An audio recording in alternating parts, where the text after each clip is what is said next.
morning, YouTube. I hope y'all are having a blessed day. Today, I am going to be relocating my cameras. I tried 2 different locations, and unfortunately, now all the cameras had deer on them. Only one camera had bucks. And I just want to share with you, if y'all are curious, right now it's June. It's almost the end of June. And the bucks are in velvet. There was it's probably going to be a spike. Actually, there was 3 on there. It was going to be a spike, and the other one looked like he's going to be a 6.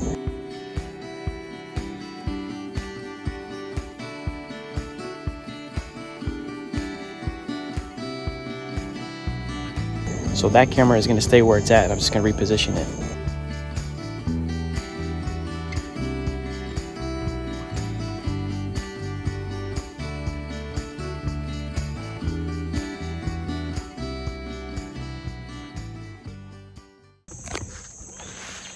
Okay, so I walked a little bit further in here where this hog was.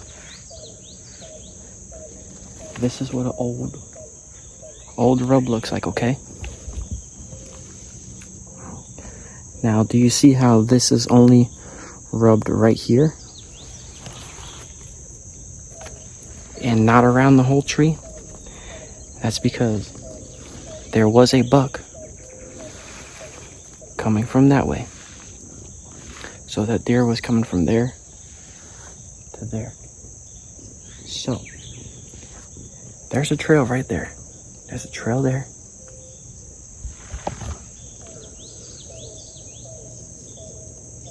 It's right there. And there's another one back this way.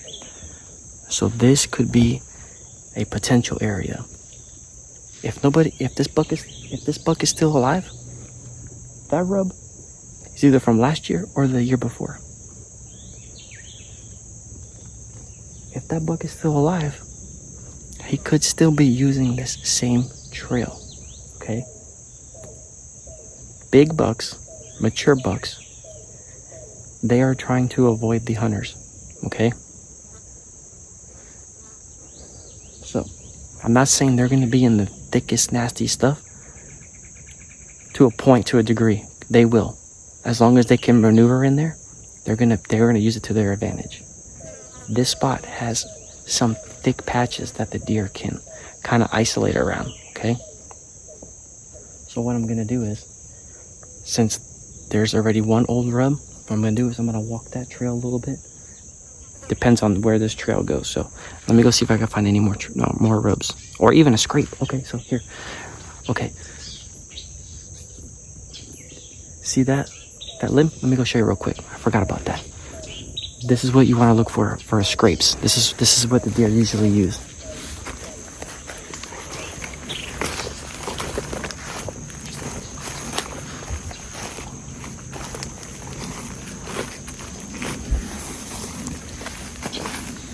Okay.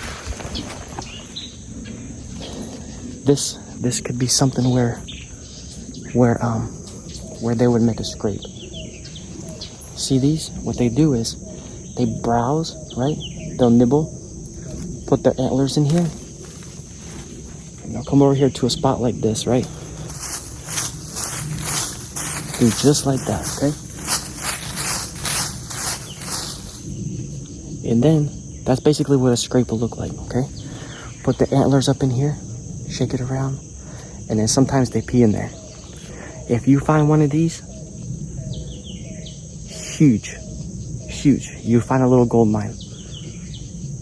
Now, there's a few ways how you can hunt these deer. It comes down to your preference. And that is going to consist of whether once you determine what a bedding area is, if you like to hunt bedding areas. In the meantime, look, there's another rub right there. I try to find things that people may totally disregard. Like, I tried to avoid those popular areas, like where I was just at. I wanted to just continue to walk around to see what other human sign was in there. And there's probably 10 cameras in there, okay? So that was near just like a small little oak deal. You can hunt on food or trails, right? Trails can be on a rub line, right? So I'm gonna follow this little trail right here. It's kind of faint. Now I'm in some palmettos and it's open, okay? But deer also eat palmetto berries, okay? Look, just be careful sticking your hand in there for snakes. But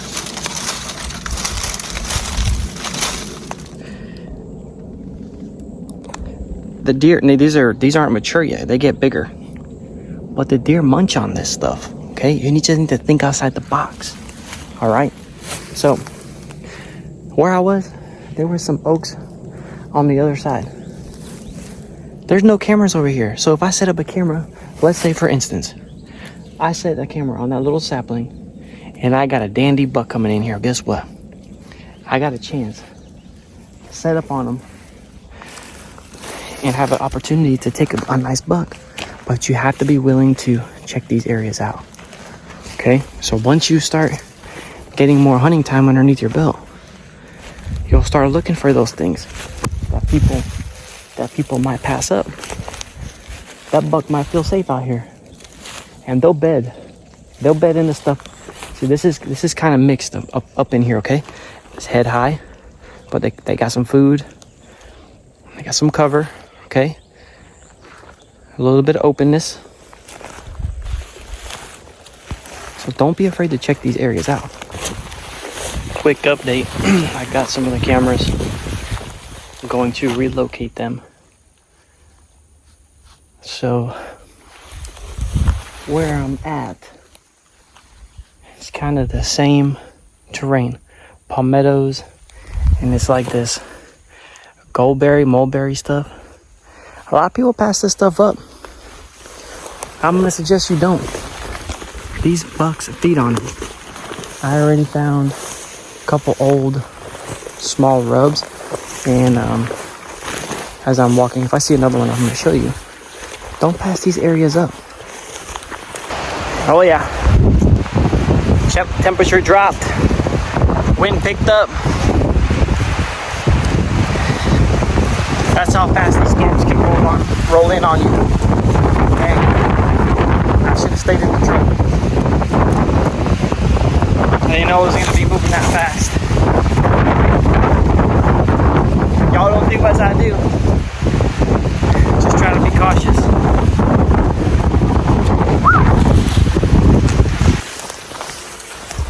Heavy rains are over. Still lightly raining. I made it to the truck.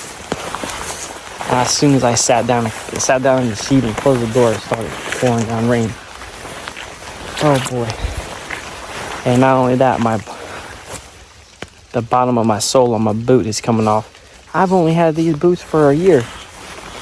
Only last year. That just goes to show you the Florida terrain is relatively rough. I mean, it's not steep, hilly, terrain, but like you're crunching through palmettos and cypress knees and logs. So the soles take a beating.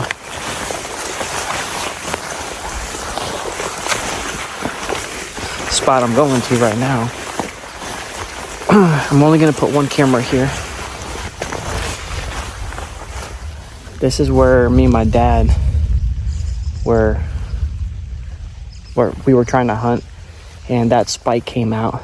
So it'll be nice just to see if there's a nice mature buck. Maybe he got bigger, and I could take my dad back to this spot and be a little special, you know what I mean?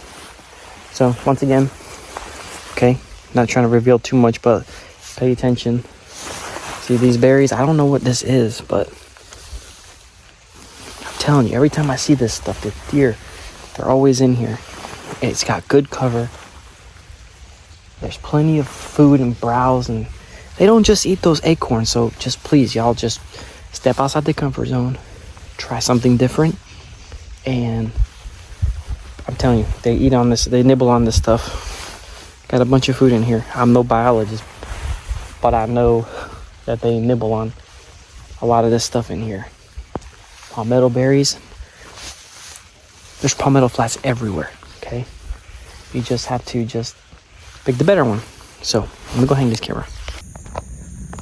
I almost messed up. You see that? That is a cottonmouth. Sweet baby Jesus. Y'all better be careful. That's why it's important to wear snake boots. I highly recommend them because look at him or her, whatever you want to call it, this nasty little evil thing. Okay, it's very important to wear snake boots. I found some more thick stuff. Now I want to hang a camera here, but it is too thick, in which the wind will blow all this stuff around and the camera will go off. So, trying to find something that's a little bit more subtle to where the camera won't go off. And now I'm walking slower than I was after I saw that. I literally was getting ready to step right where that cottonmouth was. I hate when I do that. It's so scary. Yeah, I hunt and I like the woods and everything, but man, snakes and spiders. Yeah, I don't know how people do it barefoot. There is no way. No way I'll be walking in here barefoot. Nope. Cameras are all relocated. I ended up jumping a deer. I didn't visually see it, but I could hear it. Y'all know when the deer, y'all spook a deer and they blow. So, jumped the deer. Saw some good tracks. I went way too far into that one cypress head. That cost me a lot of time. It got thicker and thicker, and I ended up going farther and farther in there. So that's a wrap for me. I'm going to let these cameras do their thing. And y'all do your balloons and stuff. I know accidents happen, but try not to let them go. They make it back into the woods. Every time if I see something trash, I try to pick it up. If it's on my way out. So, hopefully y'all do the same. I know it's hard to do, but try, right? Just try. Thanks for watching. Hope these tips were helpful, and hope you have a successful hunt. We'll see y'all in the next one.